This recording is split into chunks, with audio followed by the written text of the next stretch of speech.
네. 두 번째로는 그 프로그램, 외국 프로그램들을 좀 소개를 시켜드리려고 해요. 사실은, 외국 뭐 우리나라랑 이게 잘 맞나? 이거 접목할 수 있는 게 있나? 이런 생각도 좀 드실 수도 있어요. 하지만 그래도 외국 프로그램은 좀 검증되어 있고, 굉장히 오래된 역사를 또 가지고 있고, 굉장히 중요한 거는요, 그거예요. 여러 나라에서 이미 쓰고 있다는 거. 개발은 미국에서 했지만, 사실 이 사회정사학습은요, 지금 현재 뭐 핀란드, 영국, 뭐 노르웨이, 이런 싱가포르까지도요, 일본에서까지도 이 사회정사학습에 굉장히 주목을 하고 있어요. 그리고 오늘 소개해드릴 이 프로그램은 다른 나라에서도, 미국뿐만 아니라 다른 나라에서도 많이 활용을 하고 있는 거라서 그래도 한번 보시면 이 영역들이 또 이렇게 적용이 될 수 있구나, 또 이 사회정사 학습이 이렇게 또 접목을 했구나 라는 것까지 한번 좀 생각을 해보실 수 있을 것 같아요. 네, 첫 번째로는 이제 세컨드 스텝인데요. 세컨드 스텝 프로그램은 모든 프로그램들이 그래요. 학교 폭력 예방하려고 처음에 다 나왔어요. 아까 그 스트롱 키즈도 그렇고, 워낙에 학교 폭력 프로그램을 제일 잘 만들어서 활용하고 있는 나라는 핀란드예요. 네, 핀란드에는 몇 개의 학교 폭력 프로그램이 있는데요. 그 중에서도 정말 그 학교 차원에서, 또 가정 차원에서, 지역사회 차원에서, 이렇게 학교와 가정과 지역사회가 세 가지의 이제 이제 공간적인 어떤 특수성을 가지고 학교 폭력 예방을 하는 프로그램을 굉장히 활발하게 진행을 하고 있어요. 우리나라에서도 재작년에 이제 학교 폭력 예방을 위해서 EBS에서 그런 다큐를 했어요. 그런 이제 아이들을 이제 모아서 도대체 뭐냐, 학교 폭력 예방을 위해서 우리가 무엇을 더 중점을 둬야 되냐 해서 학생들하고 대담도 하고 선생님들 나오셔서 말씀도 하셨을 때 마지막에는 공감이라는 단어를 찾아내시더라고요. 공감. 하지만 그 공감이 정말 그야말로 한 단어 공감이었지만 그 공감 안에 들어가 있는 게 바로 학습 정서 역량이었어요. 네, 나를 인식하고, 네, 나를 관리하고, 타인을 이해하고. 타인을 이해하기 위해서는 사회적인 맥락을 살펴본 다음에 내가 대인관계 기술을 하고, 그 다음에 내가 정말 학교 폭력을 할 것인지 말 것인지 이 딜레마 속에서 긍정적인 의사결정을 하는 것까지가 이 프로그램 안에 이제 들어 있었어요. 자, 이 세컨드 스텝도 그래요. 그런 프로그램들이, 그런 내용들이 이 프로그램 안에 들어 있어요. 그래서 중요한 거는 문제 해결 과정인 거예요. 내가 정말 학교 폭력 예방을 위해서, 학교 폭력에는 3대 요소가 있어요. 일단은 힘의 불균형의 요소예요. 가해자가 힘이 더 세죠. 그리고 강압적이어야 되고요. 반복적으로 일어나야 돼요. 그러면 이 반복을 끊고, 강압을 끊고 힘의 불균형을 없애려면 친구와 내가 동등해야 된다라는 인식이 심어져야 되고요. 내가 소중한 만큼 친구도 소중하고요. 내가 배려받고자 하는 만큼 친구도 배려받아야 돼요. 나의 배려를. 그게 또 사회정서 영향이잖아요. 그렇게 이제 연결이 되는 거예요. 그래서 내가 가지고 있는 이 지식이 나의 정서를 건드려서 행동으로 자연스럽게 표현될 수 있도록 하는 게 바로 요 세컨드 스텝의 목표이기도 해요. 네. 그래서 요 세컨드 스텝의 그 홈페이지에 들어가 보면 요런 이제 프로그램을 설명하는 이제 심볼이 있어요. 네, 요걸 이제 여기서 이제 설명 한번 드려볼게요. 세컨드 스텝은요, 발달적인 관점하고요, 공간적인 관점, 네, 요 두 가지를 좀 중요하게 생각을 해요. 발달적으로는요, 발달 시기마다 이루어야 되는, 습득을 해야 되는 우리 발달 과업이라고 하잖아요. 바로 그 발달 과업, 사회정서 역량이 다르다는 거예요. 유치원 시기에 이루어야 되는 거, 그다음에 초등학교 시기, 중학교 시기, 고등학교 시기. 그러니까 잘하면 이제 사회에 나왔을 때 괜찮은 사회인으로서 본인의 역량을 잘 펼칠 수가 있는 거죠. 그래서 요 세컨드 스텝 프로그램은요, 유치원과 초등학생이 쓰는 거, 그다음에 중학생용, 고등학생용, 성인용 프로그램까지 있어요. 네, 그만큼 성인용 프로그램이 있다라는 건요, 지역사회랑 연결이 잘 되어 있다라는 거예요. 네, 그리고 이제 공간적으로는 시공간적인 측면인데요.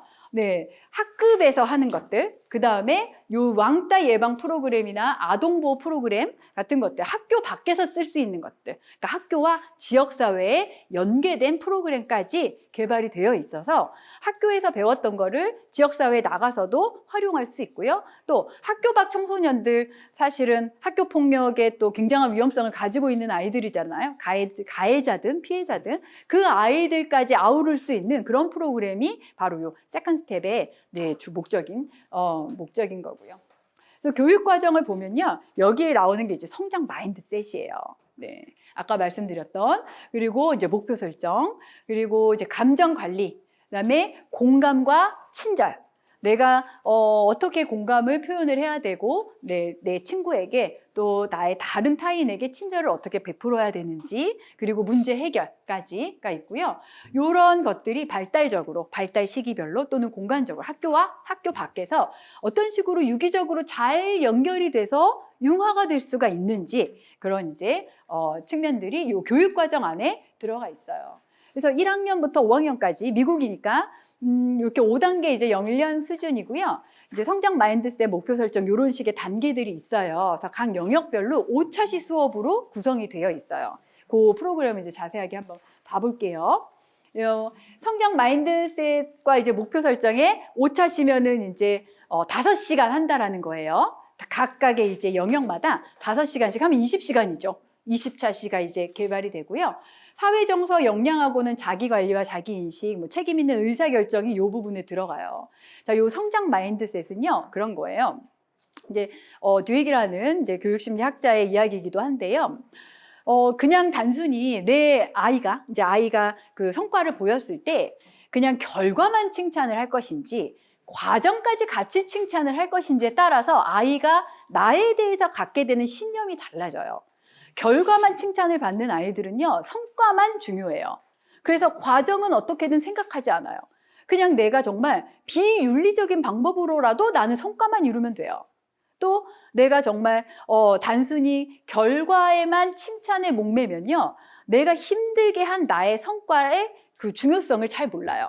그런데 너는 정말 이러이러한 부분들을 해서 이렇게 잘 해냈구나, 또는 야, 오히려 네가 이렇게 노력을 하니까 이렇게 집중을 했더니 네가 이번에 시험은 지난번 시험보다 훨씬 더 높은 점수를 보였구나, 또는 네가 지난번에 너무 친구들이랑 힘들어해서 선생님이 이런 것도 얘기해 줬는데 선생님이 얘기해 준 방법 말고도 네가 다른 방법으로도 한번 시도를 하니까 친구 관계도 지난번보다 네가 훨씬 더 좋아졌다고 느끼는구나를 과정을 칭찬해 주는 거, 그게 바로 변화신념이기도 해요. 내가 정말 성장할 수 있다라는 그 믿음을 갖는 거, 그 마음을 갖게 하는 마음 자세라는 뜻이에요. 마인드셋은.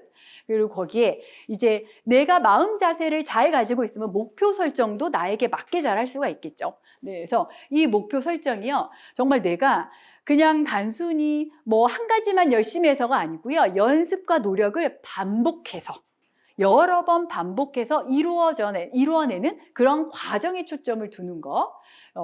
그리고 아까 말씀드렸던 그 뇌지도 있잖아요. 네, 그 뇌지도가 바로 여기에 들어가요. 두뇌 성장과 변화. 나는 어떠한 생각을 한 사람인지, 내 마음에 또는 내 머릿속에는 어떠한 생각들이 더 많이 중요하게 자리 잡고 있는지, 그런 것들을 보면서 나를 더 이해하게 되는 거예요. 네. 그리고 두 번째로는 감정 관리죠. 내 감정을 좀 더 잘 구별하고, 이 구별하는 건 그냥 단순히 좋고 싫고 화났고 속상하고 우울하고 슬프고가 아니고요. 어떠한 상황에서 상황 맥락이 중요하다고 말씀드렸잖아요. 상황과 맥락을 기반으로 해서 나의 감정을 인식하는 거. 그래야 적절하게 타인에게 내 감정을 잘 표현할 수 있게 되죠. 네. 일단 근거가 있으면 아이들이 의아해하지 않죠. 네, 뭔가 나의 근거를 통해서 나를 잘 표현하게 되는 거예요. 그게 오히려 또 자기 주장의 방법으로서 적절하게 다른 아이들한테도 수용이 되고 이해가 되고 나를 더 이해시키는 그런 방안이 되기도 하고요. 그다음에 이제 공감과 친절은요, 다른 사람을 이제 공감을 해야 되는데 그 공감도 그냥 단순히 너 슬펐겠다, 화났겠다, 속상했겠다, 너 기분 되게 좋겠다가 아니고 친구의 입장을 충분히 헤아려서 그 사회적인 인식의 능력을 발휘를 해서 맥락에 맞게 친구에게 이제 공감을 표현하는 거. 마지막 이제 문제 해결이에요. 사실 이 문제 해결 단계가 사실 제일 어렵기는 해요. 어떠한 문제를 도대체 해결할 것인가. 그냥 단순히 요 인성교육과 관련된 문제는요, 사회적 상황에서 일어나는 문제들이에요. 그래서 갈등이 일어났을 때 친구 사이에서 갈등이 일어나는 경우는 굉장히 많아요. 잘 놀다가 왜 갑자기 오늘부터 나랑 말을 안 하는 건지, 또 왜 단톡방에서 나 빼고 얘기를 하는 건지, 또 나랑 도서관 가자고 약속해놓고 왜 딴 친구랑 가는 건지, 또 중학생 아이들 같은 경우에는 이제 시험 공부 같이 하자고 해놓고 왜 나만 빼고 다른 애들하고 같이 간 건지, 나는 스카에서 하고 싶은데 왜 너는 학교에서 하자고 하는 건지, 뭐 이런 것들도 다 문제 해결의 방법이고요. 또 중학생 아이들이 해결할 수 있는 그런 문제 해결 방법은요, 그러니까 친구 관계가, 그러니까 문제 해결의 그런 요소들은 친구 관계가 가장 많아요.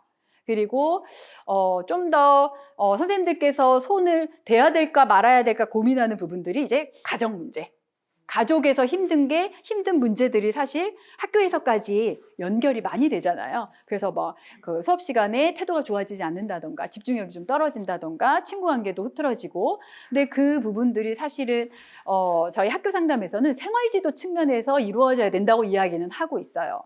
그래서 선생님들이 이 가정 안에서의 어려운 심리정서적인 문제들이 학교 안에서 이 인성교육 측면으로 어떻게 연결이 되면 좋은지, 네, 그런 부분들도 요 문제 해결 측면에서 좀 한 번쯤은 고민을 해봐야 되는 문제는 아닐까 하는 생각이 좀 들고요.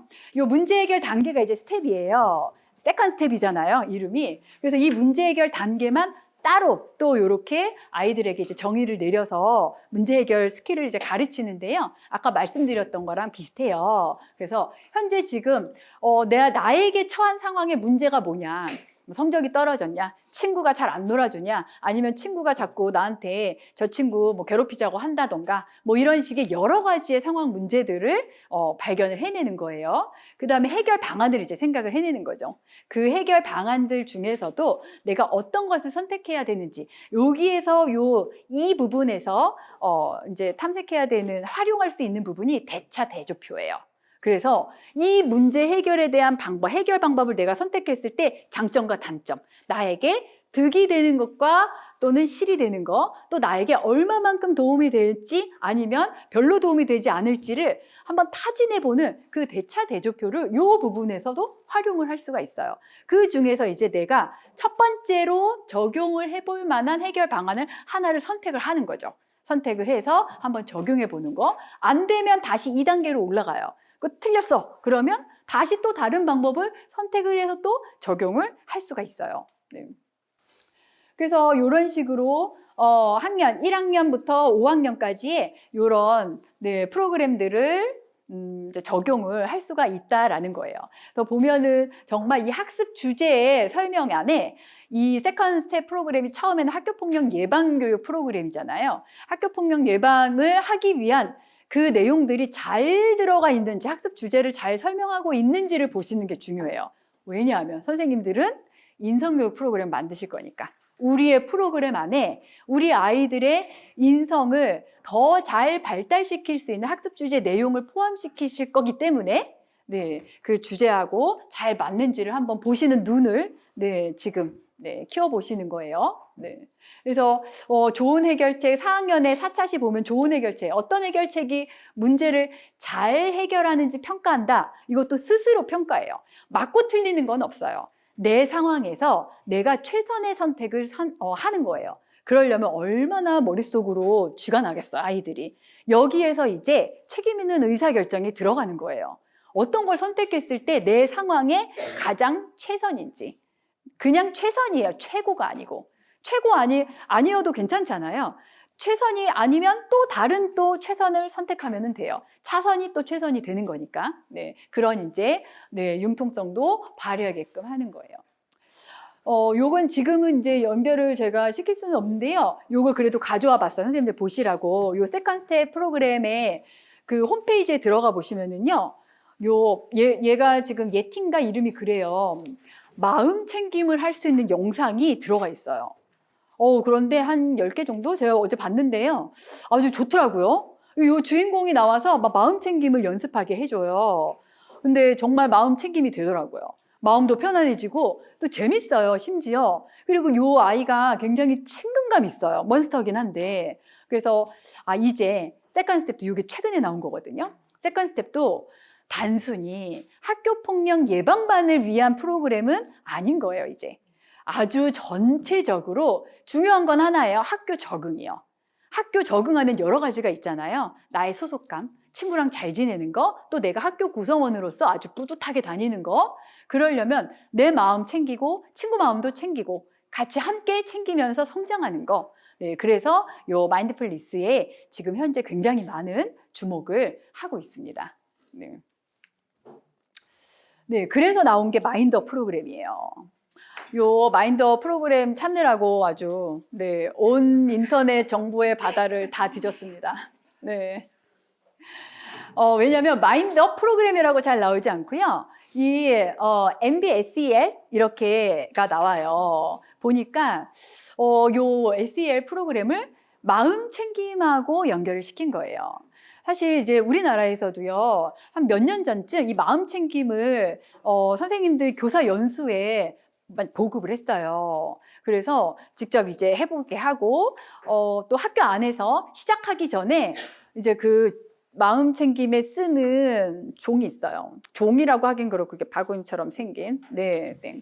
어쨌든 그걸 이제 네 하면서 아이들이 수업 시작하기 전에 자신의 마음을 좀 가라앉히는 거예요. 그렇게 적용을 하기도 하고 또 따로 마음 챙김 수업을 방과 후에 하는 선생님들도 계시고 또는 이제 강사분이 들어가셔서 하기도 해요. 그랬을 때 어떤 효과가 있었냐? 일단 심리 정서적으로 안정이 되니까 일단 갈등이 덜 일어나더라.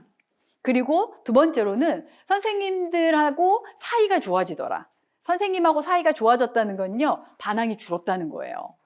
그러니까 선생님도 아이들에게 훨씬 더 많이 마음을 쓰고 아이들도 학교에 오는 게 즐겁고 그러면서 아이들의 학습 능력도 증진되고 네, 그런 것들이었어요. 그래서 요 MBSEL 유형의 프로그램들이 굉장히 여러 개 나와 있었고요. 그 중에 하나가 마인드업이에요. 네.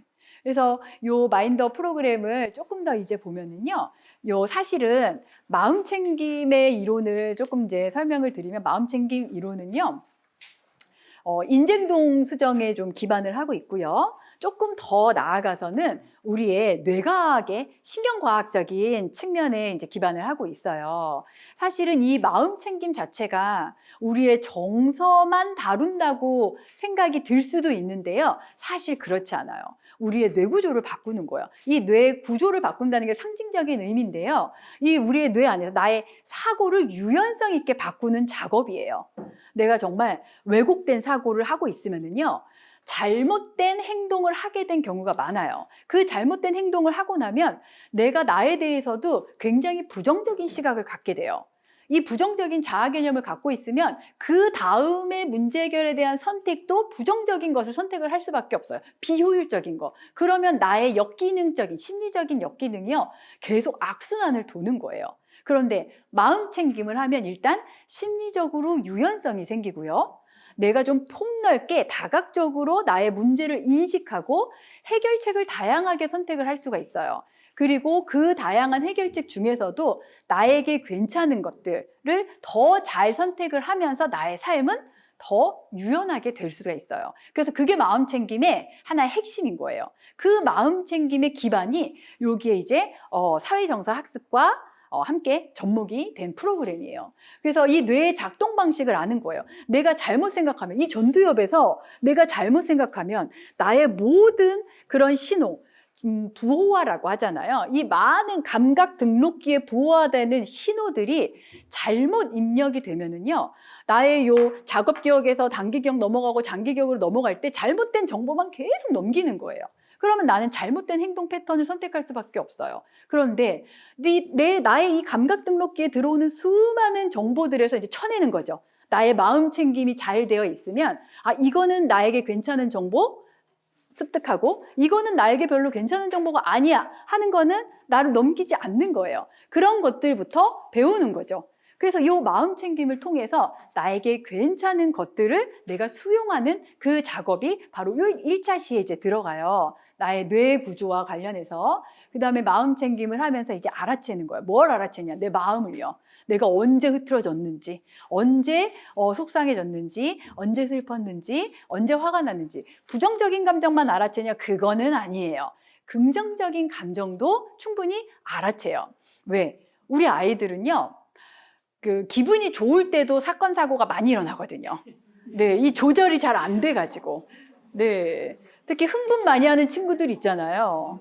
그래서 선생님들이 애들이 오늘따라 좀 그 분위기를 보시고 기분 좋다 그러면 그때도 막 이렇게 안정화시키는 작업들을 하시죠. 그래서 심호흡이 좀 중요해요. 마음 챙김에서 심호흡을 깊게 들여 마셨다가 훅 내쉬면서요. 이 뇌 활성화를 한 김을 좀 빼주는 작업인 거예요. 그게 신경과학적으로, 뇌과학적으로 또 근거가 있는 또 이야기이기도 하고요. 또 저희가 어떤 트라우마 사건을 경험했을 때 그럴 때도요. 이 심호흡이 심리 안정화 기법의 첫 번째예요. 그래서 나의 마음을 좀 다스리는 그 작업을 요 두 번째에서 아홉째 시간까지 굉장히 오랜 시간 하죠. 마음 챙김을. 그 다음에 이 관점 채택은 그거예요. 내가 어떠한 마음 자세를 가질 것인지, 내가 어떤 관점을 선택을 할 것인지, 그러려면 이 관점 채택을 하기 위해서는요, 상황을 좀 잘 알아야 돼요. 여기에 이제 어떤 분은 긍정심리학적인 그런 이제 요소까지도 뭐 이제 접목을 시키시는 분들도 계세요. 정말 어떠한 상황이 이 상황이 도대체 무엇인지, 내가 바라본 상황과 타인이 바라본 상황이 어떤 차이가 있는지, 또 내가 바라본 상황에서 왜곡은 없는지, 잘못된 점은 없는지, 그래서 내가 정말 관점을 나에게 맞는 관점으로 잘 선택하기 위한 그런 이제 연습들이 들어가고요. 두 번째가 이제 낙관적인 태도예요. 이 낙관적인 태도는요, 그거요. 같은 상황을 봐도요, 어떤 아이들은 사실 스트레스로 느끼지 않는 아이들도 있어요. 근데 어떤 아이들은요, 굉장히 큰 스트레스로 가지고 오는 아이들도 있어요. 이 낙관적인 태도를 보는 관점은요, 사실은 또 스트레스 대처 이론하고도 또 맞물려요. 이 스트레스 대처를 할 때요, 가장 중요한 게 상황 지각이에요. 그 상황 지각을 내가 실패를 이겨내기 위한 그 상황으로 받아들이느냐, 아니면 이거는 다 나를 부정적으로 만들게 하려고 그런 거야, 나를 실패하려고 일부러 이렇게 된 거야 라는 그냥 그 시각으로만 받아들이냐, 그래서 더 이상 내가 다른 행동을 할 수가 없게끔 만드느냐, 이것도 사실은 나의 선택이거든요. 그래서 여기에 자기평가가 들어가요. 긍정적 자기평가를 하는 친구들은요, 낙관적 태도로 자세를 바꿀 수가 있어요. 내가 비록 지금 실패했지만, 실수했지만 내가 다시 노력을 하면 할 수 있어. 이거는 아까 세컨드 스텝의 성장 마인드셋하고 연결되는 그런 또 개념이에요. 또 하나 연결되는 것들도 있어요. 귀인 이론이요. 선생님들 아시죠? 네, 그래서 정말 이게 남 탓만 하고 막 상황 탓만 하고 그런 친구들은 이 실패를 이겨내기가 너무 힘들어요. 그런데 정말 내가 노력이 좀 부족했나? 아니면 노력은 했지만 이 상황에서 조금 맞지는 않았던 거야. 뭐 실수했을 수도 있지. 사람은 누구나 그러니까. 그럼 난 또 다른 식의 방법을 선택을 하면 돼. 라고 해서 또 나의 어떤 노력으로 귀인하는 거, 이런 것하고도 연결이 돼요. 네, 그래서 다양하게 연결을 시킬 수가 있고요. 행복한 경험 충분히 느끼게 해줘요. 마음 챙김을 통해서. 사실은 행복도 내 감정이잖아요. 불쾌도 내 감정이고 쾌도 다 내 감정이에요. 이 내 감정의 책임은 제가 지는 거고, 내가 지는 거고, 또 내 안에서 일어났기 때문에 내가 다 수용을 해야 되는 것들이에요. 네, 그래서 남 탓을 할 수가 없다라는 거죠. 상황 탓하지 않고 충분히 이제 감사하는 거. 그 다음에 이제 친절한 행동 실천까지 이제 가죠. 내 마음이 평온해졌으니까 괜찮아 하고 다 수용하는 거죠. 친구의 실수도 인정해 주는 거. 여기까지 가기가 근데 굉장히 어려워요. 우리 아이들이 미숙하기 때문에 쉽지가 않아요. 그리고 사실은 이 마음챙김 명상에 막 그 건포도 씹으면서, 오래 씹으면서 건포도의 느낌도 살펴보고 내 안에서 어떻게 변하는지 정말 하나하나 다 살펴보는데 이렇게 좀 진지하게 하기가 좀 많이 어렵다고 해보신 선생님들이 말씀을 좀 하시더라고요. 그래서 꼭 굳이 저 마음챙김 저 하면서 알아채기 안에 건포도 명상을 쓰지 않으셔도 충분히 마음챙김 할 수 있는 방법들이 있으니까 선생님들께서 또 많이 활용하고 싶으시면 네, 다양한 방법들을 좀 쓰실 수 있을 것 같아요. 언제 활용하냐, 무슨 차시에 그럼 활용하면 좋냐, 이런 또 질문이 막 머릿속에서 떠오르시잖아요. 네, 자기인식과 자기관리예요. 네, 특히 자기인식에 요 마음챙김 활동을 활용을 하시면 또 좋은 프로그램이 또 나올 수도 있고요. 네, 일상에서 마음챙김을 하게 되면요, 정말 가정에서의 생활도 굉장히 안정감을 갖는다고들 해요. 그런 연구들도 많고요. 요즘 또 마음챙김 연구들이 굉장히 많이 쏟아져 나오고 있어가지고, 네. 요런 이제 그 스트롱 키즈를 바탕으로 해서 마음챙김을 통합한 프로그램도 있어요. 아까 그 앞에서 우리 첫 번째 시간에 이제 제가 말씀드렸던 그 스트롱 퀴즈하고 마음 챙김을 그럼 어떻게 이제 통합을 했냐. 일단은 감정을 이해하는 거예요. 근데 내 감정을 잘 이해하려면요. 일단 마음이 편해야지 내 감정 잘 이해가 돼요. 사실은. 그래서 마음이 편하기 위한 마음 챙김을 먼저 이제 하는 거죠. 그래서 이 마음 챙김을 할 때 첫 번째로 심호흡하는 거, 그다음에 조용히 내 마음을 좀 가라앉히는 거, 그리고 나의 감각기관을 다 열고, 특히 귀를 열고 내 주변에서 들리는 소리에 좀 집중해 보는 거. 네. 그리고 내 마음에 어떠한 느낌으로 다가오는지를 한번 체험해 보는 거. 뭐 그런 것들이에요. 그래서 정답은 없어요. 뭐 아이들 시키면요, 눈 감고 있으면 뭐 버스 소리 들려요, 밖에서 누가 뭐라 그래요, 먹는 소리도 들려요. 다 괜찮아요. 왜냐면 내 주변에 들리는 소리이기 때문에. 중요한 건 그거예요. 그럼에도 불구하고 내가 지금 이 순간에 마음 챙김을 하고 있다라는 거예요. 밖에서 들리는 그 소리, 평소 같았으면 밖에서 누가 뭐라고 한 소리에 뭐야, 그거 이렇게 막 보잖아요. 그게 선택적 주의력이 떨어지는 거거든요. 그런데 마음 챙김을 함으로 인해서 선택적 주의 집중력을 증진시킬 수도 있어요. 왜? 밖에서 아무리 방해되는 소리가 들려도 나는 지금 이 순간에 심호흡을 하면서 내 마음을 챙기고 있거든요. 네. 선택적 주의 집중이 학습할 때 얼마나 중요해요. 선생님들 나에게 집중하게 시키려고 온갖 방법 다 쓰시잖아요. 그래도 애들 보세요. 막 복도에서 뭐 나는 소리, 운동장에서 나는 소리, 밖에서 나는 소리에 다 관심 갖고 다 참견하고 싶어 하잖아요. 특히 주의 집중력이 부족한 몇몇의 이제 어려움이 있는 친구들은 더 심하고 오히려 이제 학급 분위기가 더 망쳐지기도 하고요. 그럴 때 요런 이제 프로그램들을 만들어서 쓰시는 것도 굉장히 이제 좋고요. 분노 조절은 바디 스캔으로 할 수가 있어요. 요 바디 스캔은요, 그거예요. 내가 정말 화가 많이 났어요. 근데 보통 아이들이 화가 나면 자신도 모르게, 미숙하기 때문에 자신도 모르게 주먹이 먼저 나가거나 아니면 뭐 욕을 하거나 소리를 지르거나 친구를 공격하는 모습으로, 그런 행동으로 표현을 해요. 그러면 공격을 받은 친구는 어떠냐? 가만히 있나요? 가만히 안 있죠. 그래서 이제 싸움이 벌어지는 거잖아요. 그래서 내가 이제 화가 났을 때 나의 머리부터 발끝까지를 한번 돌아보는 거예요. 화가 나면 나의 머리는 어떻지? 머릿속에 막 불이 나는 거 상상도 해보고, 내 눈은 어떤지, 입은 어떤지, 막 욕하는 입이라고 막 얘기하기도 해요. 막 몸 상태는 어떤지, 막 어깨가 막 들썩들썩 한다는 친구도 있고, 심장까지 내려오면 이미 심장은 막 화산 폭발한 거예요.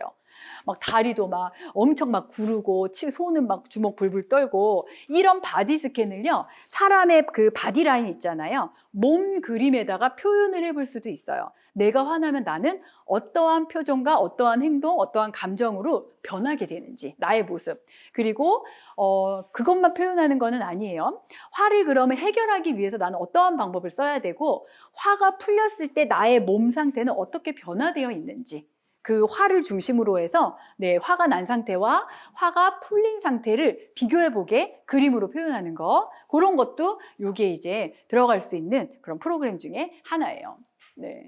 그다음에 이제 생각하는 거, 요 생각이 들어간 거는 정서랑 좀 달라요. 보통의 이제 우리 아이들은요, 그냥 단순히 내가 느끼는 거를 그대로 잘 표현 못해요. 생각했다고 하죠. 제가 화가 났다고 생각했어요.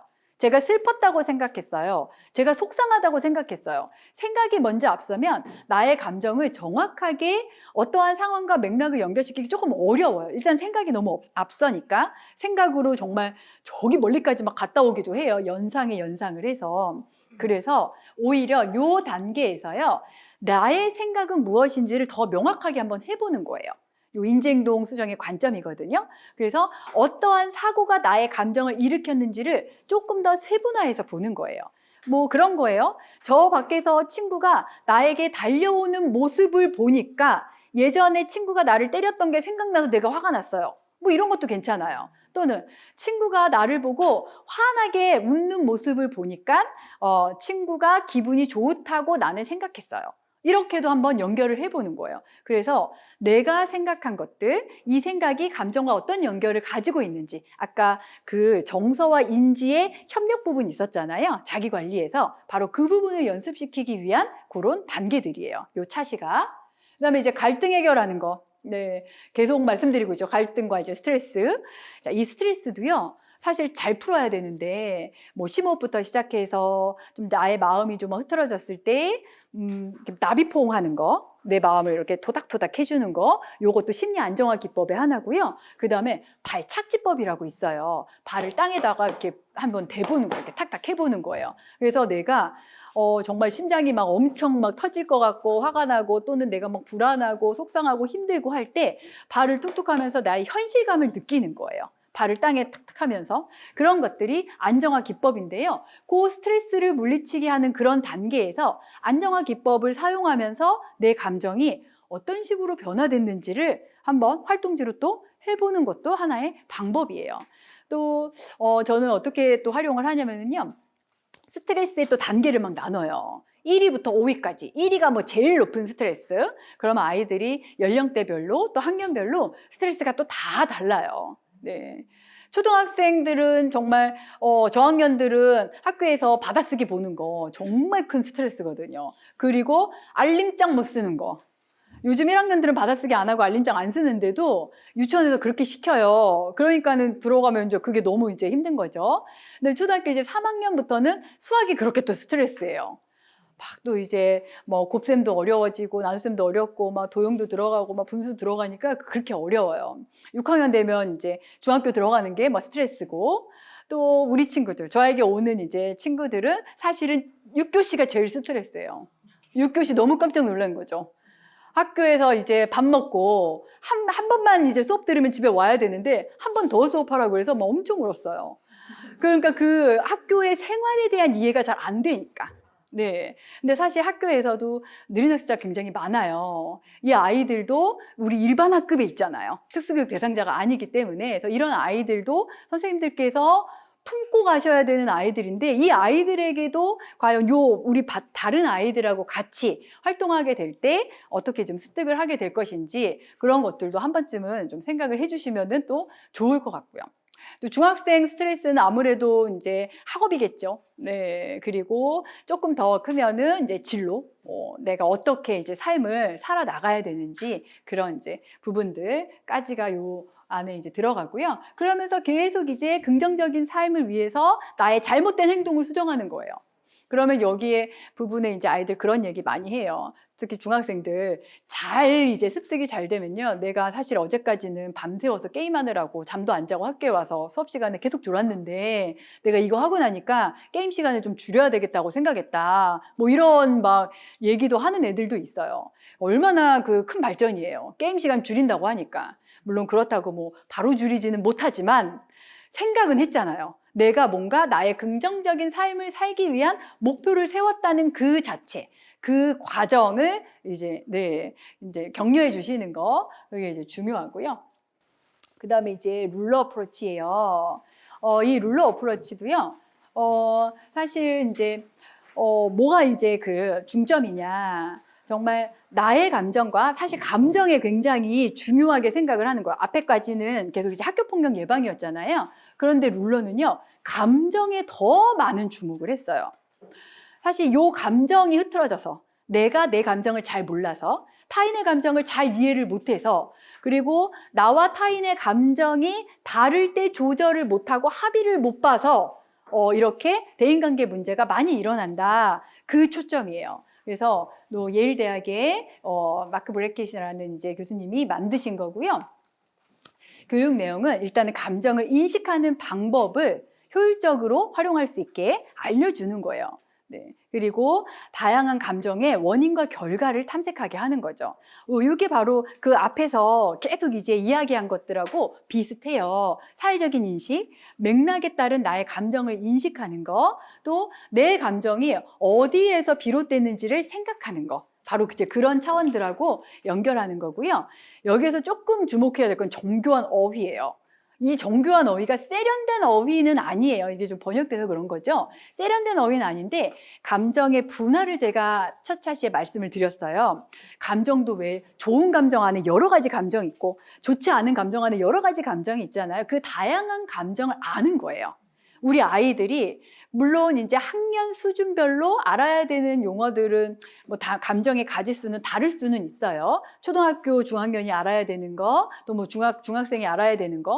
또 뭐 고등학생은 더 심오한 단어들 더 많이 알겠죠. 그 감정의 단어를 많이 알고 있는 아이들일수록 내 감정을 명확하게 인식하고 또 표현하고 타인의 감정을 잘 이해해 준다라는 거예요.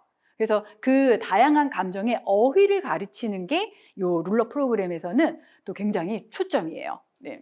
그리고 사회적으로 적절한 방법으로 표현하는 거, 이거는 상황과 맥락에 맞게 내 감정을 잘 표현하는 거예요. 아까도 왜 이 정도까지 화낼 일 아닌데 친구가 잠깐 이렇게 치고 간 거 야 하고 막 소리 지르고 막 발구르고 이 정도까지 화낼 거 아닌데 야 너 나 쳤냐? 아 깜짝 놀랐잖아. 이 정도로만 해서 나의 기분 나쁜 거 또는 내가 깜짝 놀란 거, 당황스러운 거를 표현해도 되는데 이 감정 표현이 미숙한, 인식이 미숙한 친구들은 크게 표현을 하는 거예요. 과하게. 네. 그래서 이 사회적인 맥락과 상황에 적절하게 표현할 수 있는 방법을 알려주는 게 바로 이 또 프로그램의 하나의 또 내용이고요. 감정을 조절하는 거 굉장히 중요하죠. 그래서 감정을 우리가 어떻게 조절할 것인지, 기분이 엄청 좋아서 친구에게 뭐 피해가 될 수도 있고, 기분이 엄청 나빠서 또 친구를 힘들게 할 수도 있고, 또 그렇게 하면 친구만 힘든가요? 본인도 사실은 힘들어요. 그래서 내가 나의 감정을 잘 조절을 하고 잘 표현하게끔 하는 것들. 그래서 요 룰러 프로그램은요, 뭔가의 그런 접근을 하기 위한 도구들이 있어요. 네, 그 도구들을 이제 또 설명을 드려볼게요. 일단은 그거 가기 전에 정서지능에 4가지의 능력이 있다라는 걸 이제 요 분들이 얘기를 했는데요. 사실 이 정서지능은 내 정서를 일단 잘 아는데요. 이 정서를 잘 처리하는 것까지가 굉장히 중요해요. 그게 바로 조절이죠. 앞에서 계속 나오고 있죠. 정서를 인식하고 표현하고 또 내가 나름대로 나의 정서를 조절하는 거, 그게 굉장히 중요한데요. 여기서는 정서를 일단 지각하는 거예요. 내가 지금 기분이 어떻다라고 알아채는 과정이에요. 그 다음에 2번째로는요, 정서 사고인데요. 내가 왜 그랬지? 왜 화났지? 왜 기분이 좋지? 왜 이렇게 내가 기분이 나쁘지? 그런데 사실은 왜 그랬지가 들어가려면 사실 부정적인 감정에서 더 많이 생각하지, 긍정적인 감정은 아이들이 생각을 잘 하지는 않아요. 하지만 긍정 감정이든 부정 감정이든 간에 내가 왜 지금 이 순간에 이런 감정을 느끼고 있는지, 그 정서 사고를 조금 더 이제 촉진을 하는 거고요. 3번째가 그래서 내가 이렇게 느끼는구나. 맞다. 아까 친구가 나 여기 툭 치고 갔지. 그래서 내가 이렇게 기분이 좀 나빠졌구나. 친구가 나 수학 이거 잘한다고 아까 야, 너 나 가르쳐줘서 고마워라고 인사했지. 그래서 내가 기분이 좋구나. 이런 것들을 이해하는 거예요. 그 다음에 마지막으로 내가 기분이 별로 좋지 않을 때, 그럴 때 조절하는 거. 기분이 좋을 때 조절하는 건 그거예요. 나보다 친구가 기분 별로 안 좋아 보일 때 내가 나의 감정을 조금 낮추는 거, 그런 것들. 뭐 또 아이들끼리 그런 것도 있어요. 우리 아이들도 미숙하잖아요. 초등학생들은. 내가 이제 생일 파티를 이제 하려고 했는데 내가 생일날 기대했던 선물이 있어요. 근데 그 선물을 친구가 안 줬어. 다른 선물을 줬어. 그럼 여기에서 이제 2차 감정이 들어가요. 비록 내가 원하는 선물은 못 받았지만 친구가 선물을 줬잖아요. 그러면 대부분의 예의는 고마워라고 해야 돼요. 근데 우리 미숙한 친구들은 그렇게 말을 못 하죠. 난 이거 별론데. 이런 거나 아니면 야, 너 이런 거 샀어? 난 다른 거 좋은데. 이렇게 정말 얘기를 하는 거예요. 근데 그 아이가 문제는 아니에요.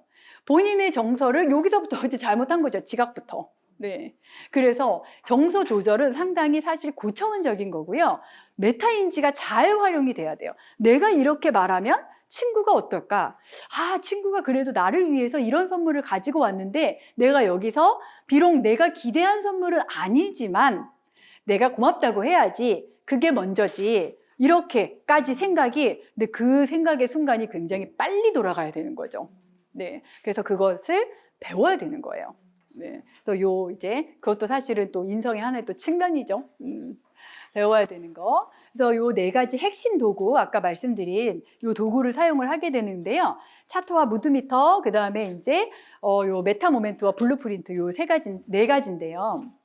일단 이제 차터는 감정 규칙이 막 이제 적혀져 있어요. 그래서 정서적인 안정성을 이제 확보를 하는 건데요. 이거는 뭐 정해진 건 없는데 사실은 다양하게 응용해서 쓰실 수는 있어요.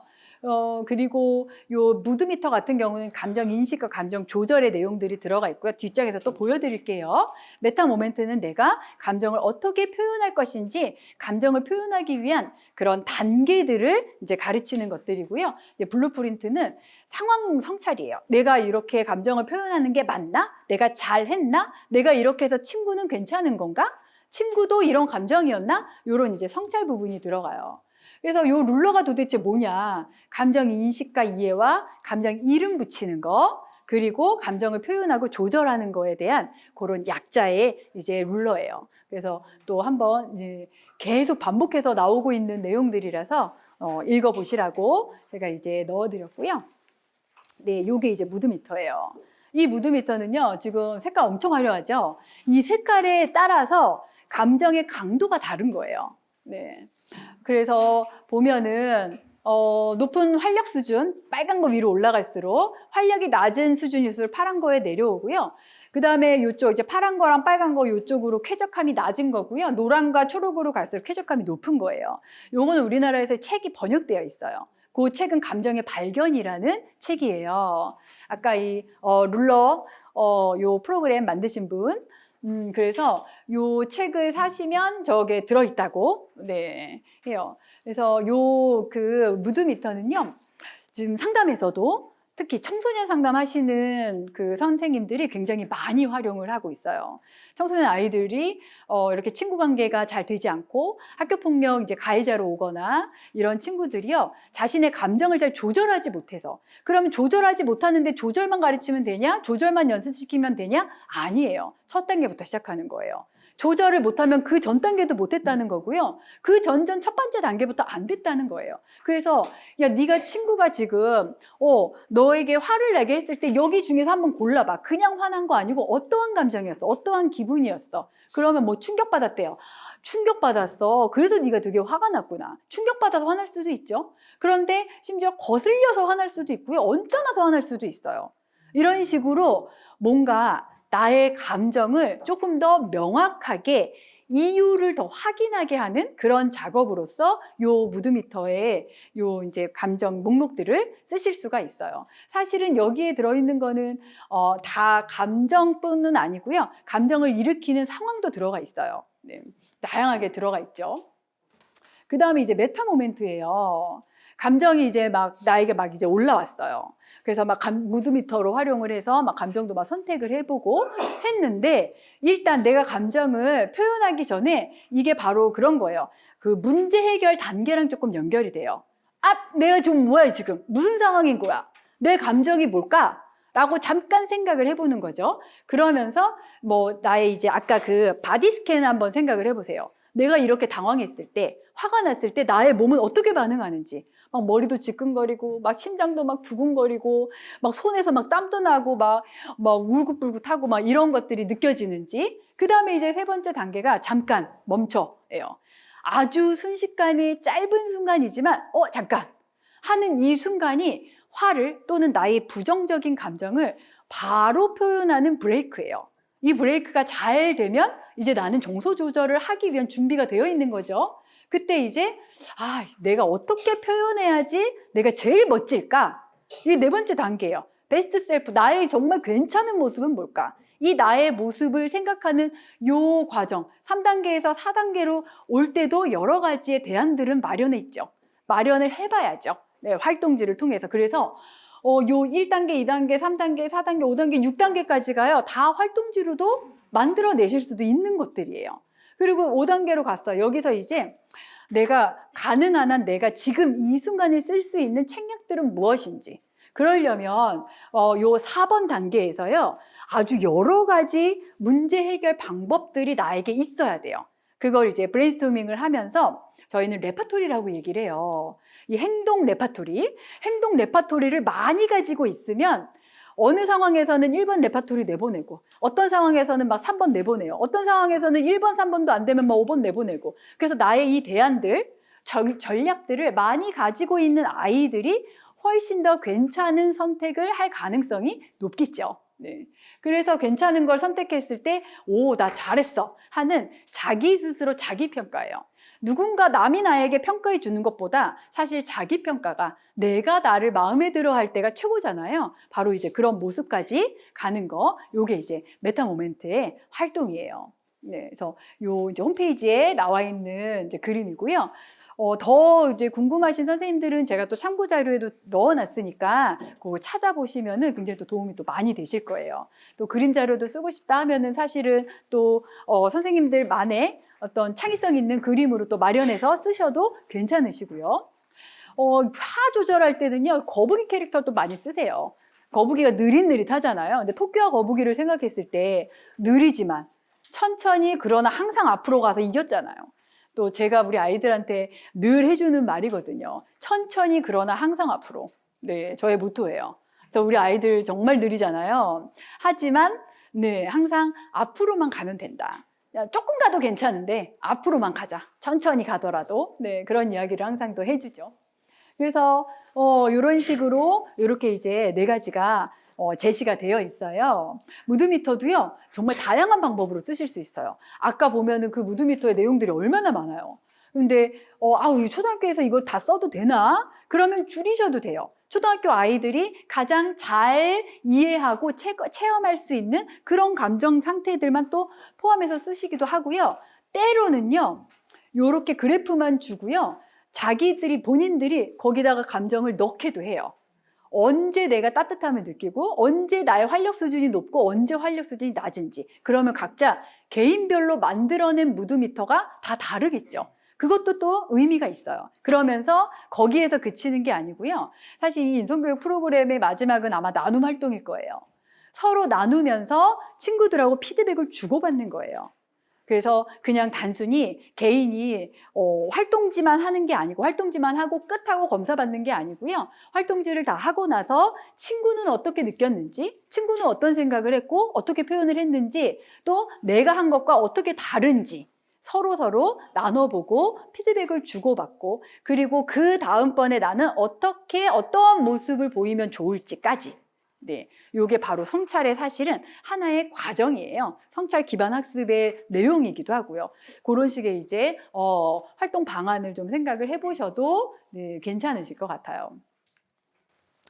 네, 거의 이제 마지막 부분이에요. 인성교육 프로그램 안에 어떤 식으로 이제 SEL을 좀 접목을 시키시면 좋은지 좀 선생님들 들으시면서 어떻게 좀 감이 좀 오셨나요?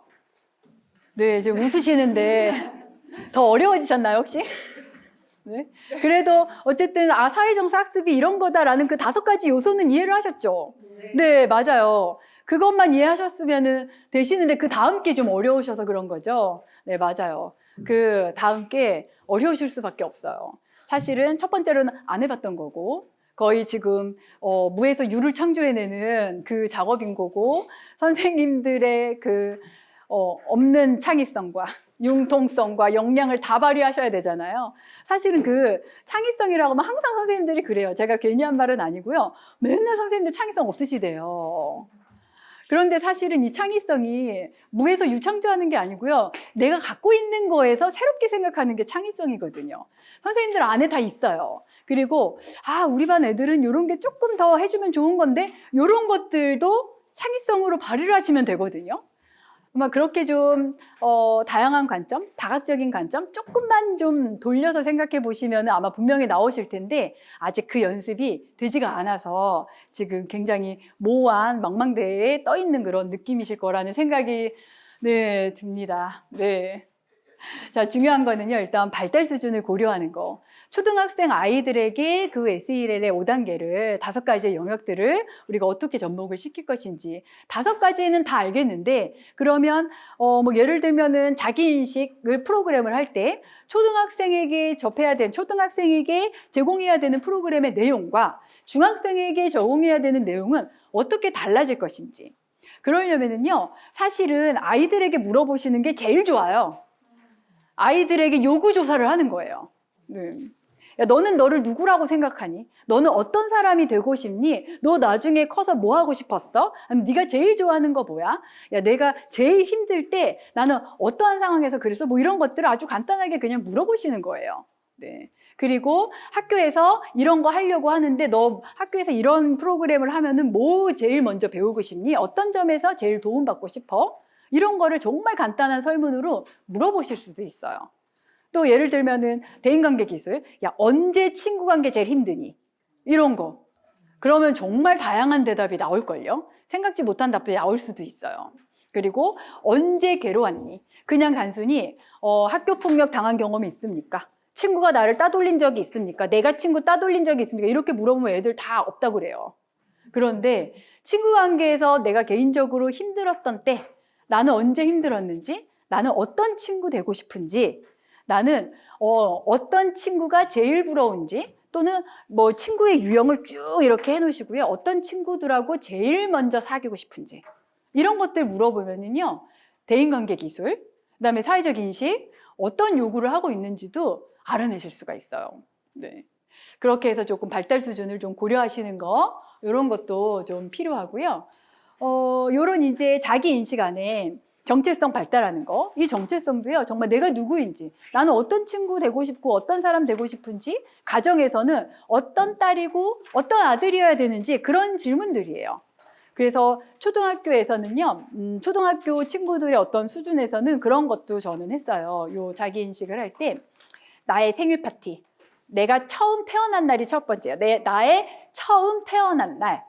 내가 처음 태어났을 때 우리 식구들은 정말 기뻤을 거잖아요. 그러면 나의 존재감이 있는 그대로 정말 사랑받는 존재였는데, 내가 크면서, 지금까지 크면서 엄마 아빠 말도 좀 안 듣고 학교에서 좀 말썽도 부리고 하니까 엄마 아빠한테 좀 혼도 나고, 선생님도 나를 보는 눈이 그렇게 사랑스러워 보이지 않고, 그래서 내가 때로는 네, 정말 이렇게 학교 다녀도 되는 건가, 나 괜찮은 아이인가, 막 이렇게 고민도 하고 나름대로 되게 속상했는데, 내가 태어났던 날, 그때를 한번 떠올려 보니까 엄마 아빠가 막 사랑해주고, 또 엄마 아빠 태몽도 막 생각이 나고, 또 내가 돌잔치 때 뭐 잡았다고 하니까, 그래, 내가 그때 사랑받는 존재였었지. 그러면서 다시금 나에 대한 긍정적인 감정을 불러일으키는 거예요. 그런 것도 이 초등학교에서는 굉장히 중요한 또 활동이에요. 그래서 제가 요것들을 그 전문 상담 교사 선생님들, 네, 교육청에서 이제 연수를 할 때 요것들을 했었을 때 굉장히 좋아하시더라고요, 선생님들이. 이렇게 몰랐다고.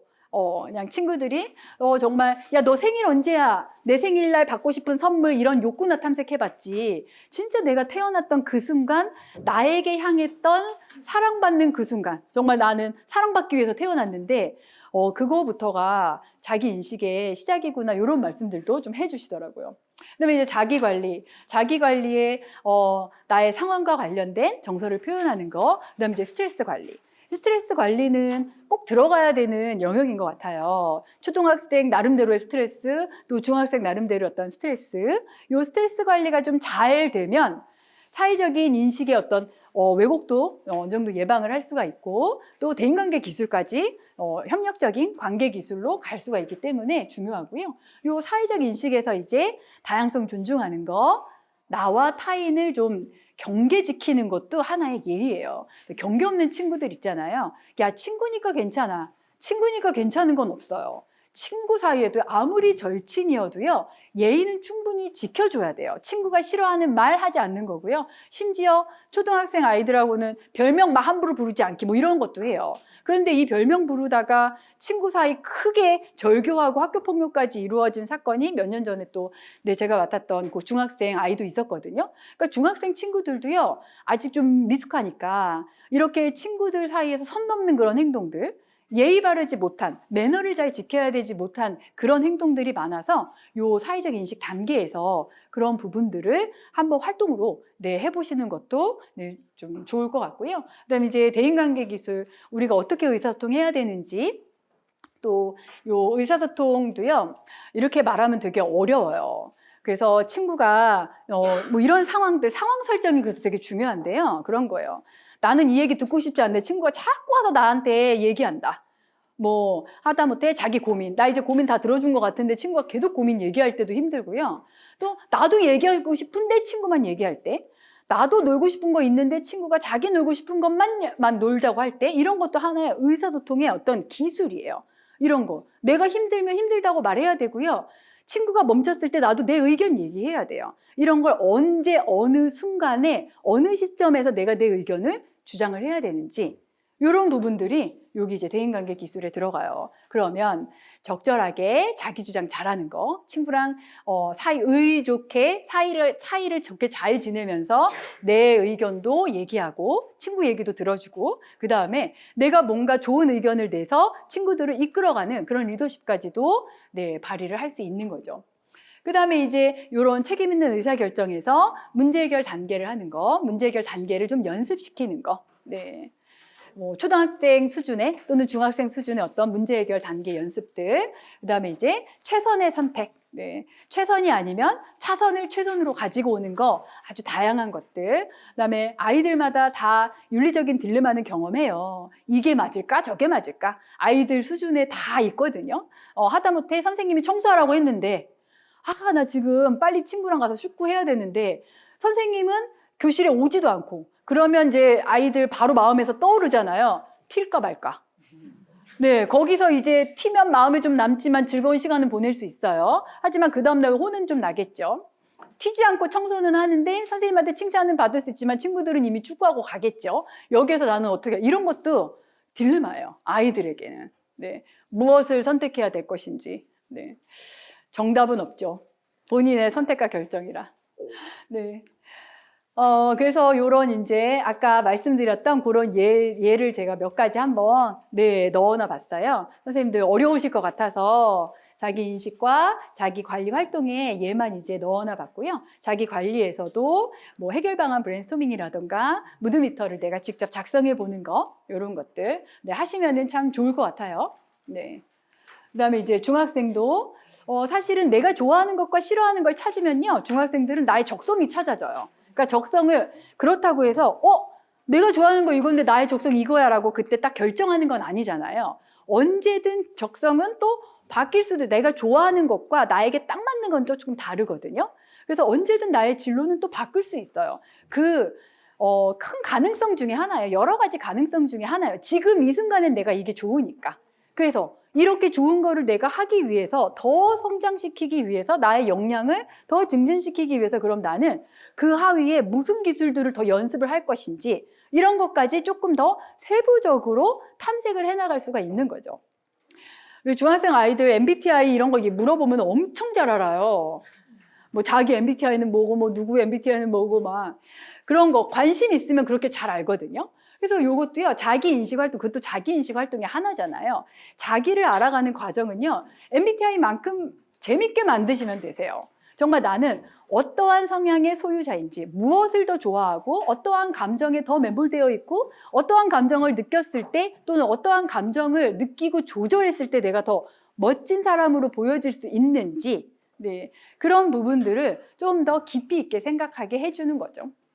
그래서 이제 자기 관리도 이렇게 하고, 그래서 요 스트레스 바로미터는 제가 고민을 하다가 한번 내본 아니에요.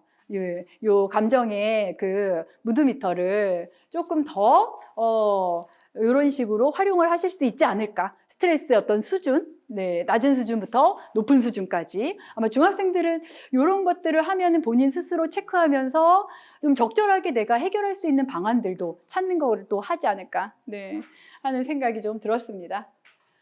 여기까지 이렇게 하고요. 제가 참고 자료는 여기 넣어놨고요. 또 많은 또 자료들은 연구사님 메일로 또 보내드렸어요. 함께 공유해서 보시면 되고요.